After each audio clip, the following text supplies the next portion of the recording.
Yo, yo, yibbity yo, what's up, my dudes? Let's talk about some music. Title card. Nah, but seriously. Alright.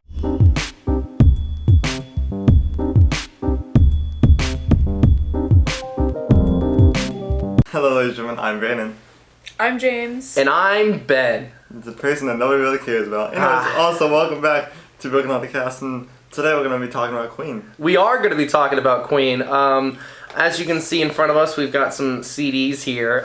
We've got And Brian. the mega platinum edition of the greatest hits. One of my personal favorite albums, News of the World, and a more recent album that came out. They're like deep cuts. It's called Queen on Air. So I think it really a good mix of Queen music here to put in front of us, so we look like we know what we're talking about. Yeah, and also the three topics that we're going to be talking about today is, first off, the band, obviously. Second is the movie, and third is your guys' experiences and how does the band make you feel? That sounds good. Where did it touch you? That sounds good. That sounds like That sounds like a very informative video, and I can't wait to get started. Yeah. Well, since I am the biggest hothead, mega fan, super duper big on Queen, I've mentioned it in a couple of our videos and our playthroughs already. The same with the Wheel of Fortune. And same with the Wheel of Fortune. Let's go down the wheel. Queen is, in my Okay. opinion, the greatest band of all time. There is, you'll be hard pressed to find a more dynamic and diverse category of music. There's a bit of show tunes. There's a bit of operatic. There's heavy metal. There's hard rock. There's soul. There's classical. There's gospel. There's disco. There's nobody goes on and on. Never-ending list of the amount of music that you can find from Queen.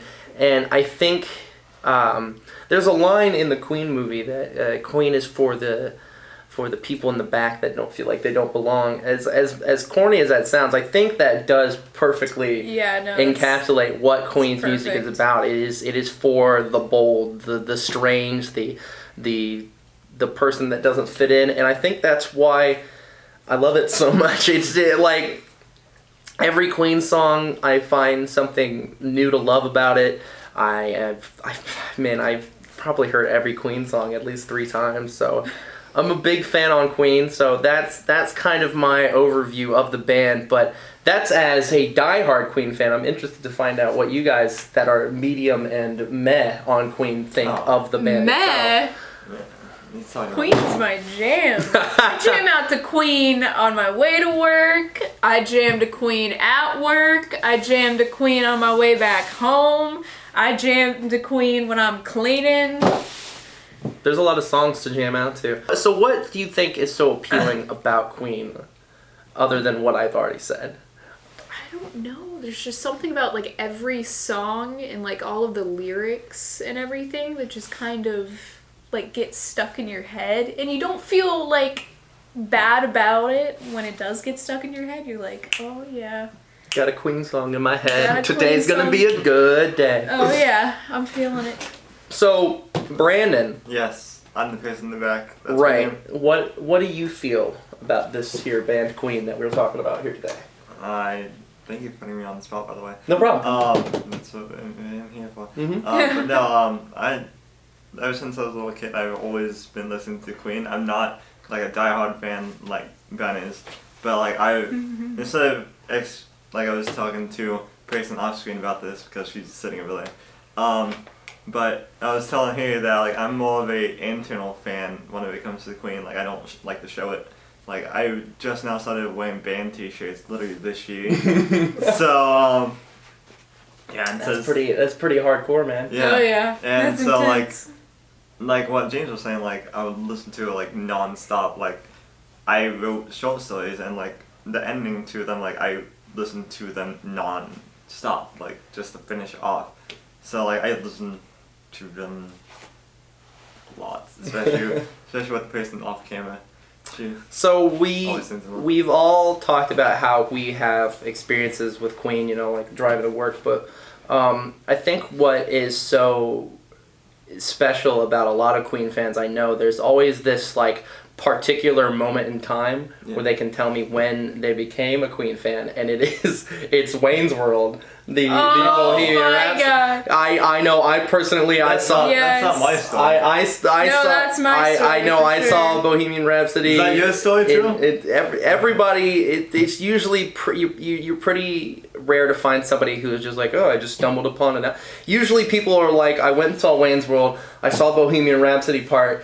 And I was like, what is this song? And it just kind of tumbles into a thing. That's kind of almost exactly what happened with me. I saw Wayne's World when I was tiny tiny man, and Tiny man. I asked my dad who had showed me, or my dad and my mom who had shown me the movie, like, what was that? What was that crazy song that was just in the middle of it? And they were like, oh, that's Bohemian Rhapsody. I was like, I think I dig that song. I didn't say that because I didn't say I dig things. I probably was like, that good song. That good song. Yes. And I remember maybe a week later my mother had bought Greatest Hits 1, and she showed me Bohemian Rhapsody, and then that led into Another One Bites the Dust, Killer Queen, Fat Bottom Girls, Bicycle Race. It just... That's the one Queen song I do not like. This Bicycle. Bicycle Race, you see? Really? We'll talk. We'll talk later. I'll punch you in the throat. I'll punch you. I won't punch him in the throat. But that's really what had this spiral into my love of Queen. So you say that's kind of what happened with you. You saw Wayne's World and you're like, I love this Cure Queen.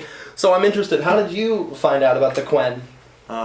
When I was a little kid, I used to hang out with little bikers, and we used to listen to like Somebody to Love, Fat Bottom Girl, those types, and like I never really put them together until I watched Happy Feet. Oh, okay, with the Somebody to Love tap dancing penguins. Yeah, and like that was like when I was like, oh wait, that's Queen. There's this weird thing that happens. I show a lot of people Queen, and since they do have this like big diverse range, it's sometimes like hard to believe that Queen made all of these songs. Mm-hmm. Like the same person that sings Another One Bites the Dust also made Somebody to Love. The same person that does Seven Seas of Rye also sings I'm in Love, or not, Fat Bottom Girls or something like that. Mm-hmm. And like Freddie Mercury has this distinct voice, but there is no distinct Queen style. So there's all these different types of music that they play, and they don't really sound the same, but it's definitely the same band. Yeah, and I think now is a good time to switch over to the movie. Yeah, so I saw the movie. I saw it twice. He has seen the movie as well. I guess I should go first. The movie's good. It's not a bad movie. I mean, I went, I had fun. The music montages are great. Obviously, Queen music, like on the big screen, always gets me hype. And then, of course, you know, the last 20 minutes are like, all right, they recreate all of Live Aid, the full 20-minute set. Rami Malek, of course, is incredible. Like he's like I was iffy about it when a lot of the promotional material came out, and I was worried that they just got a guy who sort of vaguely looks like Freddie Mercury and they stopped there. But no, Rami Malek either went into a time machine and met Freddie Mercury, or he is related by like a clone to Freddie Mercury, because it's all the little details, all of the little subtle nuances of Freddie Mercury. It's pretty much the closest thing you're gonna, in my opinion, the closest thing you'll get to Freddie Mercury. And honestly, the reason you should watch the movie is Rami Malek's Freddie Mercury. Yeah. So that's just me. What did you think of the movie? Funny thing I kind of want to talk about is Rami Malek and his audition for Queen. Mm-hmm. Because he had to send in like a pre-recorded like video of him trying to sing as Freddie, and then he had to actually sit with the rest of the band and watch this video of him trying to sing like Freddie in front of in the band. front of them. Ah, I knocked it over. airs. not on air. No. I really like that album too. I say that like there's a Queen album I'm not really a big fan of. But yeah, what you were saying. Continue. No, That's it. that's it. all. It is like obviously in the movie they don't use Rami Malek's voice. It's Right. a lot of like they felt like alternate takes of songs, like because it was definitely Freddie Mercury, but a lot of them weren't like the studio versions of songs, like especially when they did it live. So I assume they're like alternate takes that they used, but Oh, they blended his voice with Freddie's. right, or something like that. And I know there's a specific point in the movie where Freddie Mercury's playing the piano in front of Mary Austin's character, and they use Mark Martell's voice, who is the lead singer of the official Queen tribute band, who is very good. If anybody gets a chance, check out Mark Martell on YouTube. The man is the reincarnation of Freddie. It's insane. I don't even know. I don't know why he isn't the new front man. Not to, crap on Adam Lambert. I mean, Because Adam Lambert was awesome. right. Adam Lambert was also in the movie. Eagle-eyed viewers or people who will see the Wheel of Fortune stream that we did. Adam Lambert is in the movie. He's got a special little cameo. But what did you think of the movie, Brandon? I loved it. I think, like you said, like Rami Malek, like there was times when I was like, is that actually Rami or is that actually Freddie? And yeah, I know I'm like butchering his name. It's okay. That's alright. I know. Is it? I always do it. Ever since I saw him in Until Dawn, I always butchered his name. James knows what I'm talking about. No, I feel like that they did like a good interpretation, but like in talking with you guys, it's like yeah, they got some stuff wrong, like just for the movie, which I noticed that, and it's like Yeah, I guess we should. That brings to a good point. My biggest criticism of the movie is if you're going into Bohemian Rhapsody wanting like a thorough history of the band, you're not really gonna find it. I'm not gonna be the first to tell you, and I certainly won't be the last. Like a lot of the stuff in the movie that they show just didn't happen. Especially when we get to like the third act of the movie, a lot of it is just kind of just movie magic to let the movie end. Because I don't know. Should we put a spoiler thing under here in case? good for Ben. Yeah, it is. Can you put a spoiler? The more you know. That was magic, thanks. In the scene before Live Aid, there's this big band meeting. At this point in the movie, Freddie Mercury had been going off making his solo record.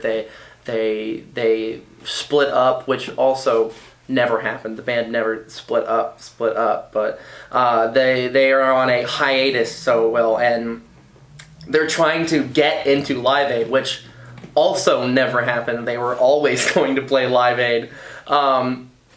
They have this like group meeting where they're in I want to say Jim Beach's office, Miami Beach, and what is this? So there's this point in the movie where come back to us. well, now I can't use this take. Thanks, Brandon. So there's this point in the movie where they have a little like band meeting right before Live Aid, and the band comes in and they're talking to Freddie Mercury, and they're like, well, I guess we can play Live Aid, but the only way we'll play Live Aid is if we, credit all our songs to Queen from now on, which didn't happen. They didn't start crediting songs to Queen until I want to say kind of Magic or The Miracle. Those are albums that came out well after Live Aid. They famously would often have arguments over who gets credit on their songs because people who get their name on the song, they get paid more. They would always fight about who gets the single and who's on the B-side and stuff like that. Normal band stuff, but I know that seems like a tiny little nitpick from a Queen mega fan, so maybe I'm just dumb. It didn't really take away my enjoyment of the movie. It's just how they just kind of Put that in there. put a little bits of this is kind of what needs to happen so the movie can make sense. Right. And I don't know, did you notice any inaccuracies that like really bothered you in the movie? I didn't notice any like really bothered me That's- per se. Did you see anything that was just like not on the level for you? No. Well, it's like 1 and 2, and I was just like, I guess that makes sense because it's a movie. And then I was like, oh, okay, whatever. Right. So all in all, I'll let it slide this one time. right. All in all, go see the movie. Don't expect a documentary. So before we go, I want to. Do you have any questions for the band, in case they see this? No. I mean, like I deep dive into Queen quite a bit, so I mean, like, there's nothing I could ask the band that I don't kind of already know, and especially now they've been pretty like adamant about like I wouldn't like not using the term whitewashing, but kind of like coloring the history of Queen so it doesn't seem so like icky, like the party with dwarves and cocaine, that definitely didn't happen. In the movie, they kind of make it seem like Paul Prenter is the reason that Freddie was gay, which is totally not the deal. Freddie was like a debaucherous human being. He liked excess, he liked to have sex, and he liked to do drugs. Is who he was, and so I assume that, you know, Brian May and Roger Taylor want to kind of just let the memory of Queen live on as this like great, perfect band, not a debaucherous, party-loving band. Right. But yeah, that I don't really think I have any questions. But I have questions for you guys. I know it's kind of out of blue. Favorite Queen song? Favorite Queen Queen song. song. The show You- must go on. Boom. That is a great Yeah. answer. Favorite Queen song? You took my answer, so I'm going to say Somebody to Love. Somebody to Love, and well, since I am the master of the deep cuts, I am a big fan of, there's a song off their second album called White Queen As It Began. Big fan of that there, White My- Queen As It Began. Second all-time favorite Queen song, and I don't know why, but it's I'm Going Slightly Mad. Ooh. I'm a Banana Tree. Oh yeah. I love that song. Have you seen the music video for I it? have so many times. I feel like, did you put the music video into one of your videos? No, I put it in like one of your comments that you said in my Facebook. Oh, that's right, you Yeah. did. Okay, cool. Yeah, and but now my second one is Princess of the Universe. Oh, the Highlander song? Nice. Heck yeah. Yes. That's so great. And then I I'll guess... get a fist bump for that though. Right. I mean, Thank you. born to be kings, man.